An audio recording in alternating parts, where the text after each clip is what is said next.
کیا آپ جانتے ہیں کہ ایک ایسی عبادت ہے جس کا اجر خود اللہ تعالیٰ دینے کا وعدہ فرماتے ہیں؟ نہ فرشتے لکھتے ہیں، نہ کوئی میزان میں ناپ سکتا ہے، اور وہ عبادت ہے روزہ۔ نبی کریم صلی اللہ علیہ وآلہ وسلم نے فرمایا، اللہ تعالیٰ فرماتا ہے روزہ میرے لیے ہے اور میں ہی اس کا بدلہ دوں گا۔ لیکن سوال یہ ہے، اللہ خود اجر دے گا، اس کا مطلب کیا ہے؟ کیا باقی عبادات کا اجر اللہ نہیں دیتا؟ آج ہم اس حدیث کی گہرائی میں جائیں گے۔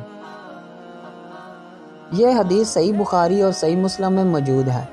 راوی ابو ہریرہ رضی اللہ تعالیٰ عنہ، نبی کریم صلی اللہ علیہ وسلم نے فرمایا، اللہ تعالیٰ فرماتا ہے روزے میرے لیے ہیں اور میں ہی اس کا بدلہ دوں گا، کیونکہ بندہ میرے لیے اپنی خواہش اور کھانا پینا چھوڑ دیتا ہے۔ نماز سب دیکھتے ہیں، زکوٰۃ سب کو معلوم ہو سکتی ہے، لیکن روزہ کوئی نہیں جانتا کہ آپ واقعی روزے سے ہیں یا نہیں۔ یہ عبادت صرف اللہ کے لیے ہے۔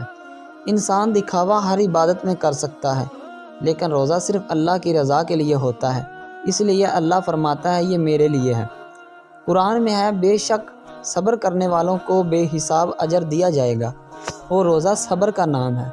بھوک پر صبر، پیاس پر صبر، غصے پر صبر، یعنی روزے کا اجر ان لمیٹڈ ہے۔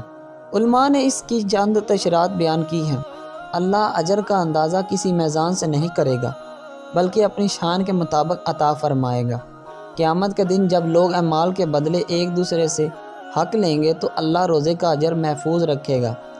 روزہ اللہ کی صفت صمد اور غنی سے خاص تعلق رکھتا ہے، کیونکہ بندہ اپنی بنیادی خواہشات چھوڑ دیتا ہے۔ نبی کریم صلی اللہ علیہ وآلہ وسلم نے فرمایا، روزہ جہنم سے ڈھال ہے۔